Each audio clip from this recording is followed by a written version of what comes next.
মা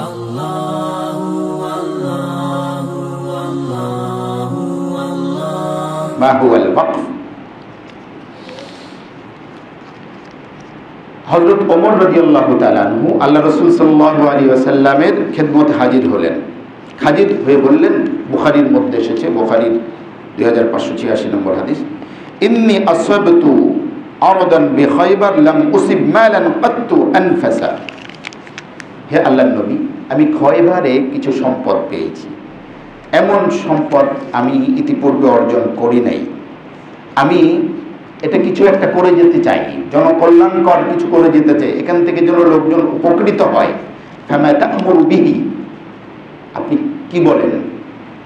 আল্লাহ নবী সাল্লাল্লাহু আলাইহি ওয়াসাল্লাম বলেন, ইন শি'তা হাবাসতা ওয়া হাবাসতা আহলা ওয়া তাসাদ্দাকতা বিহা। আল্লাহ নবী সাল্লাল্লাহু আলাইহি ওয়াসাল্লাম বলেন, চাইলে মূল জিনিসটাকে তুমি রেখে এটার মানে অর্জিত যেটা মানে উৎপাদিত এবং অর্জিত যে লাভ হয় সেটা তুমি সাদকা করে দিতে পারো। ইনশিতা হাবাসতা আসলাহা ওয়া তাসাদ্দাকতা বিহা, মূলটা তুমি তোমার নিজের নিয়ন্ত্রণে রেখে কি করতে পারো, এর থেকে যে লাভ হয়, এর থেকে যে অর্জিত যে ফল হয়, ফসল হয়, এটা সাদকা করে দিতে পারো। হযরত ওমর রাদিয়াল্লাহু তাআলা আনহু বলেন, জি আমি সেটাই করব। ফাতাসাদ্দাকা বিহা ওমর, হযরত ওমর রাদিয়াল্লাহু তাআলা আনহু সাদকা করে দিলেন। কি শর্তে? ওয়াকফের মূলনীতি। হযরত ওমরের এই হাদিস হলো ওয়াকফের মূলনীতি। আল্লা ইউবাউ ওয়া লা ইউহাবু ওয়া লা ইউরাস, আল্লা ইউবাউ ওয়া লা ইউহাব ওয়া লা ইউরাস। আল্লাহ নবী সাল্লাল্লাহু আলাইহি ওয়াসাল্লাম বলেন, হ্যাঁ সাদকা করে দাও। আল্লা ইউবাউ, এটা বিক্রি হবে না। ওয়া লা ইউহাবু, এটা কাউকে গিফট করা যাবে না। ওয়া লা ইউরাস, এটার মধ্যে উত্তরাধিকার জারি হবে না।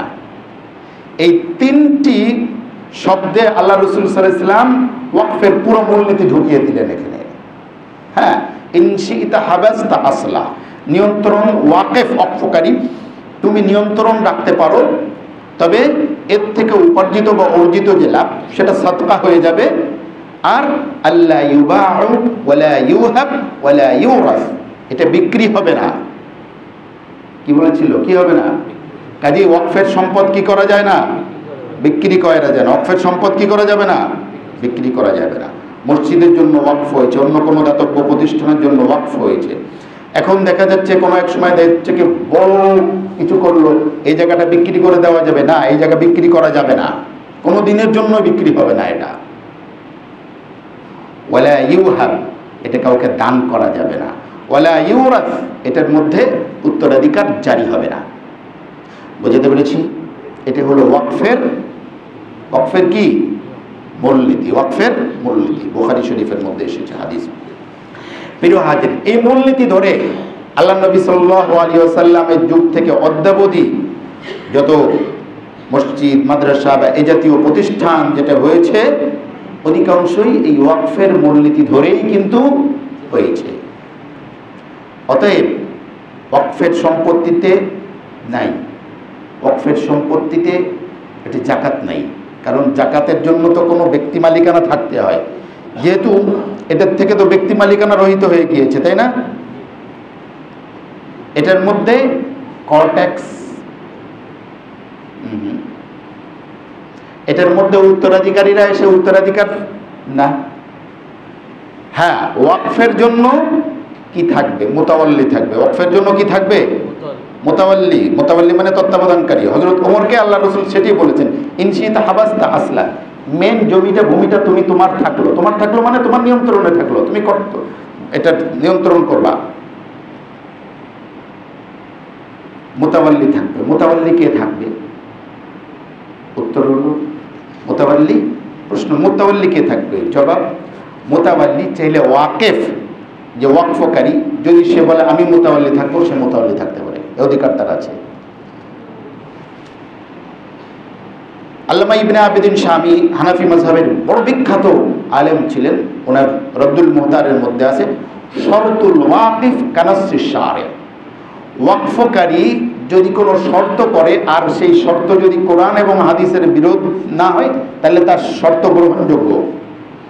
কাজে ওয়াকিফ যদি বলে যে হ্যাঁ এটার মুতাওয়াল্লি আমি নিজেই থাকবো, ব্যাস উনি নিজেই থাকবেন। ওয়াকিফ যদি বলেন যে আমি একটা বোর্ড গঠন করে দিয়ে যাচ্ছি যে ওনারা তত্ত্বাবধান করবেন, পরামর্শ সাপেক্ষে তাদেরকে ওই মোতাবেক হবেন, সেটাও গ্রহণযোগ্য। ওয়াকেফ যদি বলে থাকেন যে আমার জীবদ্দশায় আমি এটার মোতাবাল্লি, আমার ইন্তেকালের পরে আমার সন্তান মোতাবাল্লি, তাহলে তাই। তবে শর্ত হলো যতক্ষণ পর্যন্ত তারা শরিয়াতের এরিয়ার মধ্যে থাকবেন। যখন তারা শরিয়াতের বাইরে গিয়ে কিছু করতে যাবেন, অটোমেটিক তাদের মোতাবাল্লি পদ বাতিল হয়ে যাবে। কথা বোঝাতে পারছি না? সবটা নিয়ে যাবে না, মানে সরকার সম্পদ নিয়ে যাবে না। আর সুলতান ওলিয়ুম আল্লাহ ওলিয়ালাহু, এটা অন্য একটা হাদিস। সুলতান হলো ওলি মানে হলো ব্যাপকভাবে ওলি। যখন গ্যাঞ্জাম হবে তখন রাষ্ট্র কর্তৃক প্রতিনিধি নিযুক্ত করে দেবেন, ভালো দিনদার, ভালো মানে ন্যায় ইনসাফগার দেখে আর কি। নিয়ে যাবেন না, নিয়ে যাবেন এই কথা বললে তো ইন্ডিয়ার পক্ষেই চলে যাবে। হ্যাঁ, তত্ত্বাবধান করবেন না, উনি লোক নিযুক্ত করে দিবেন। প্রিয় হাজিরিন, তো এটা হলো ওয়াকফ। ওয়াকফ কি সম্পদ ওয়াকফ হতে পারে? স্থাবর সম্পদ ওয়াকফ হতে পারে, অস্থাবর সম্পদ ওয়াকফ হতে পারে। স্থাবর সম্পত্তি, জায়গা জমি ইত্যাদি, এগুলো ওয়াকফ হতে পারে। অস্থাবর সম্পত্তি কোনো প্রতিষ্ঠানের জন্য, কিছুর জন্য অস্থাবর সম্পত্তি ওয়াকফ হতে পারে। যেমন খেয়াল করে শুনুন, এই যে মসজিদে যে কোরআন শরীফগুলো দেওয়া হয়, এগুলো কিন্তু ওয়াকফ। এগুলো কি ওয়াকফ। এই জন্য আমরা যদি কেউ বলে যে কোরআন শরীফটা নিয়ে বাসায় গিয়ে পড়বো, আমরা অনুমতি দিই না। কেন? ওয়াকফের সম্পত্তি যেভাবেই ওয়াকফ করা হয়েছে ঠিক সেভাবেই ব্যবহার হবে। হ্যাঁ, যদি মসজিদের একটা পাঠাগার থাকে, লাইব্রেরি, এখানে যদি কিতাব বা বই পুস্তক ওয়াকফ হয়, তাহলে এই বই পুস্তকগুলো আপনি মসজিদে এসে পড়বেন, বাসায় নিয়ে যেতে পারবেন না। হ্যাঁ, ওয়াকফকারী যদি বলে যে হ্যাঁ আমার অনুমোদন আছে, বাসায় নিয়ে পড়ে আবার জমা দিতে পারবে, তবে কি জন্য। অন্যথায় যদি সাধারণ জেনারেলি যদি মসজিদে ওয়াকফ হয়, মসজিদের টুল টেবিল, মসজিদের কোরআন শরীফ, মসজিদের বই পুস্তক, মসজিদের কোনো সামান, অথবা মসজিদের যে একটা চেয়ার যদি কেউ ওয়াকফ করে, তাহলে সেই চেয়ারটা আপনি অ্যাজ এ মুসাল্লি এখানে এসে ব্যবহার করতে পারবেন, কিন্তু আপনি মসজিদের এরিয়ার বাইরে নিয়ে গিয়ে ব্যবহার করতে পারবেন না। মসজিদের এরিয়া বাইরে নিয়ে গেলে তো আপনি মুসাল্লি হিসেবে ব্যবহার করতেছেন না। বুঝাতে পারছি না? পারি নাই। মসজিদের কোরআন শরীফটা আপনি মুসাল্লি হিসেবে মসজিদের মধ্যে পড়ছেন, কিন্তু মসজিদের বাইরে গিয়ে যখন নিয়ে পড়তেন তখন আপনি মুসাল্লি হিসেবে পড়তেছেন না। অথচ এটা ওয়াকফ আলাল মুসাল্লি, মুসাল্লিদের জন্য ওয়াকফ। একটা জায়গা ওয়াকফ করে দেওয়া হলো। ওয়াকফের আগেই বলছি, ওয়াকফ দুই ধরনের হতে পারে। একটা হলো ওয়াকফ লিল্লাহ, অর্থাৎ কোনো প্রতিষ্ঠানের জন্য ওয়াকফ, মসজিদ, মাদ্রাসা, কোনো দাতব্য প্রতিষ্ঠান।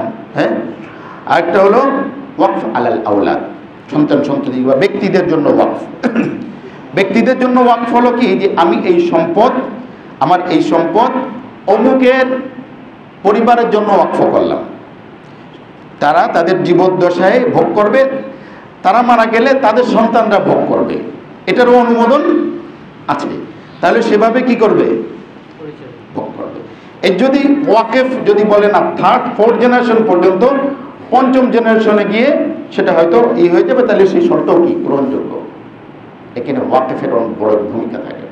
ওয়াকফ নিয়ে অনেক ডিটেলস আলোচনা রয়েছে, সব আলোচনার খুঁটিনাটি আরও আলোচনা করবো ইনশাল্লাহ, আমাদের জন্য একটা পূর্ণাঙ্গ ধারণা আসে। ওয়াকফ বোর্ডের কোনো সদস্য মুসলিম থাকতে পারে না, আদেও থাকতে পারে না, সে সুযোগ এখানে নাই। কারণ ওয়াকফ নিছক কোনো দান নয়, সাধারণ দান নয়, বরং ওয়াকফ অবশ্যই অবশ্যই কোরআন, সুন্নাহ এবং শরীয়ত ভিত্তিক একটা কি দান।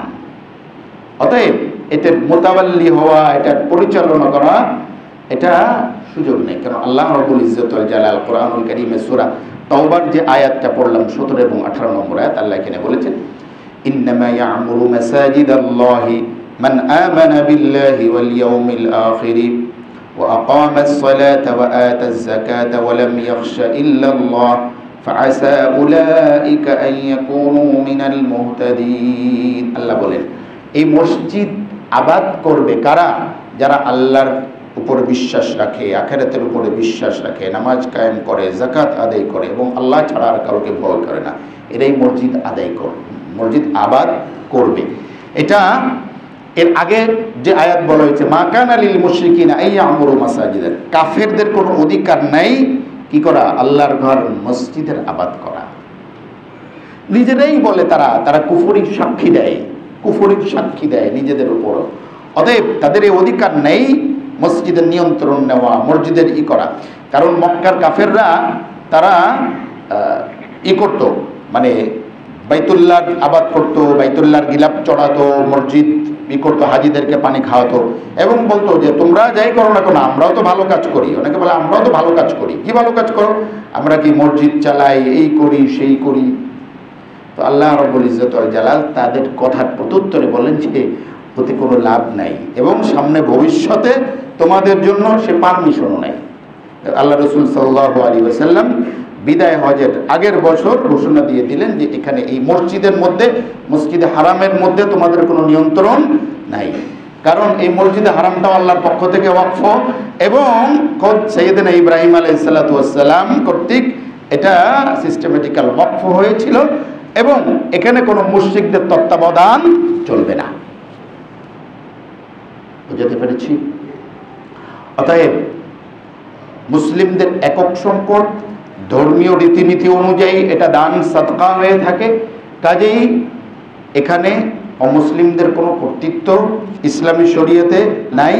আর মুতাওয়াল্লি প্রধান হিসেবে কোন তো সুযোগই তো এখানে নেই, তাই না? কোনো মুসলিমকে নাম ইমামতি করার জন্য কি এখানে জায়গা দেওয়া হবে? হ্যাঁ, একটা জিনিস, কোনো অমুসলিম যদি আশ্রয়হীন হয়ে মসজিদে আসে, মসজিদে আশ্রয় দেওয়া যাবে? যাবে, যাবে তো অবশ্যই যাবে, কিন্তু ইমামতির জায়গা ছেড়ে দেওয়া হবে? ইমামতি করো না। এজন্য অমুসলিম অসহায় হলে তাকে দান করা যাবে, সাদকা করা যাবে। এমনকি ওয়াকফের সম্পদের মধ্যে যদি এটাও উল্লেখ থাকে যে এই ওয়াকফের সম্পদ জন্য এই মহল্লাবাসীর মধ্যে যারা গরিব অসহায় থাকবে তাদের জন্য ব্যয় হবে, তাইলে গরিব অসহায়ের মধ্যে অমুসলিম থাকলে তারাও বেনিফিটেড হবে। বোঝাতে পারছি না? পারি নাই? ওয়াকফ তো অনেক বড় একটা চ্যাপ্টার, বললাম না?